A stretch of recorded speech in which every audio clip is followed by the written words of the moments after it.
Crime scenes पर अक्सर investigator evidence ढूंढते रहते हैं जिससे उस केस को सॉल्व करने में और भी ज़्यादा आसानी हो जाए, और वहीं पर जब किसी का डीएनए मिल जाता है तो उससे उस केस को सॉल्व करना और भी ज़्यादा आसान हो जाता है, क्योंकि तब हिस्ट्री शीटर की पूरी हिस्ट्री देखी जाती है कि किसका डीएनए इससे मैच होता है, और अगर मैच हो जाता है तो उसको पकड़ने में पुलिस को ज़्यादा दिक्कत नहीं होती। लेकिन डीएनए ने कई बार इतनी बड़ी गड़बड़ी भी की है जिससे एक ऐसा सीरियल किलर भी जन्मा है जिसका नाम रख दिया गया था द फैंटम ऑफ हेलब्रॉन, और इसी के साथ साथ इसको कहा जाता था the woman without a face. करीबन 1993 से लेकर 2009 तक सेम एविडेंस मिल रहा था 40 क्राइम सीन में, जो था सिर्फ डीएनए, और वो मैच कर रहा था इन 40 क्राइम से। तो आज इसी के बारे में ही हम बात करने वाले हैं कि क्यों ऐसा हुआ था। मेरा नाम है भारत शर्मा, आप देख रहे हो देखो इसको। आशा करता हूँ आज का दिन आपको बहुत अच्छा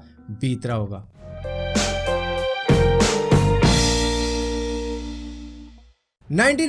जर्मनी, एक 62 साल की महिला को डुबोकर मार दिया जाता है, जिसके बाद में एक लंबी चौड़ी इन्वेस्टिगेशन चलती है, लेकिन कोई रिजल्ट नहीं निकलता इस केस का, जिसके बाद में इस केस को क्लोज कर दिया जाता है। 2001 में एक 61 साल के आदमी का दम घोटकर मार दिया जाता है, जिसके बाद में एक इन्वेस्टिगेशन चलती है, लेकिन कोई बड़ा सबूत नहीं मिलता। फिर से मिलता है तो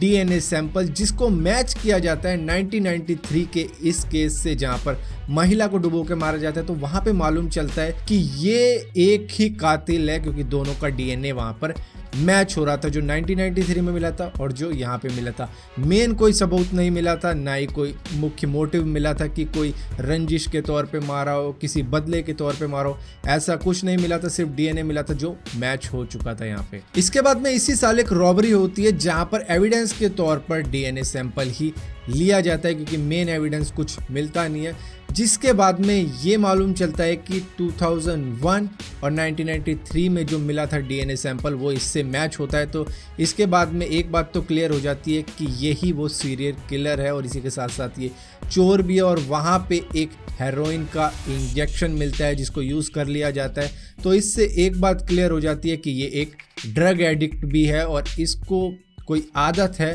बूढ़े लोगों को जान से मारने की। इसके बाद में 2004 से लेकर 2007 के करीब में कई सारी चोरी होती हैं यूरोप के 3 देशों में, जिसमें ऑस्ट्रिया, फ्रांस, जर्मनी शामिल थे। 2004 में एक चोरी होती है जहां पर यूज़ किया जाता है टॉय गन को। 2006 में एक चोरी होती है जहां पर यूज़ किया जाता है पत्थर को, जहां पर शीशे को तोड़ने के लिए इसका यूज़ किया जाता है, जिसके बाद में उस पत्थर से डीएनए के सैंपल कलेक्ट किए जाते हैं, जहां पर ये मालूम चलता है ये वही सीरियल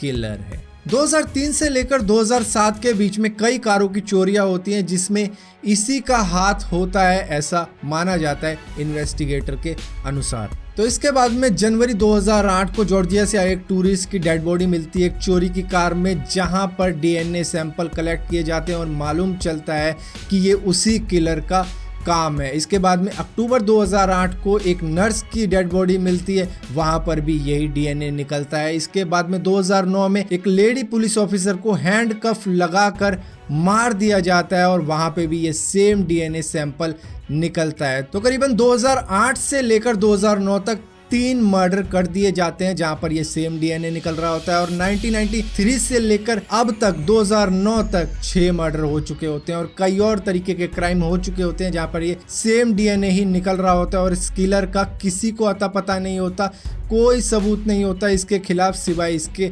डीएनए के, जहां पर ये मिलता ही नहीं, जहां पर न्यूज़पेपर वाले भी इसको एक नाम दे देते हैं the most mysterious serial killer of the past century. इसके बाद में 2009 में ही एक स्पेशल टास्क फोर्स बनाई गई, जिसको कहा गया कि जल्द से जल्द इस केस को सॉल्व करो और इस सीरियल किलर को पकड़ो। अब पुलिस ने अच्छी तरीके से इन्वेस्टिगेशन करी, करीबन 66 दिन तक वो लगे रहे हर तरीके से, लेकिन उनके हाथ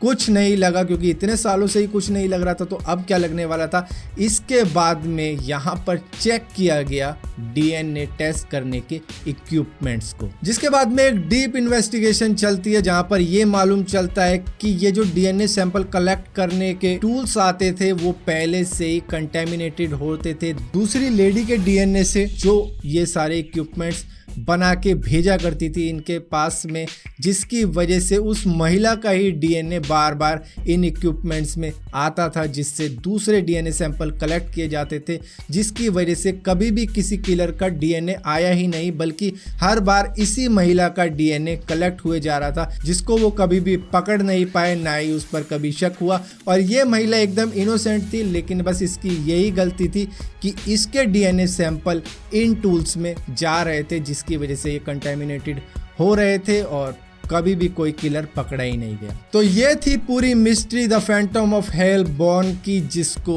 द वुमन विदाउट फेस भी कहा जाता है। और इसी के साथ साथ न्यूज़पेपर ने इनका नाम रखा था the mysterious serial killer of the past century. तो आई होप आपको ये मिस्टीरियस सीरियल किलर की स्टोरी पसंद आई होगी, और आती है तो इस वीडियो को लाइक जरूर करना, शेयर जरूर करना, और इसी तरह की और भी वीडियो देखना चाहते हो, इसी तरह की कुछ ऐसी स्टोरी जो किसी ने भी टच भी नहीं करी है, किसी भी यूट्यूबर ने टच नहीं करी है मेरे हिसाब से। तो फिलहाल के लिए अगर ये वीडियो पसंद आए तो इसी तरह की और भी वीडियो देखने के लिए इस चैनल को आप सब्सक्राइब कर सकते हो, और सब्सक्राइब कर रहे हो तो बेल का आइकन जरूर दबाना, वरना आपको पता भी नहीं लगेगा कि मैंने कोई वीडियो डाली भी है।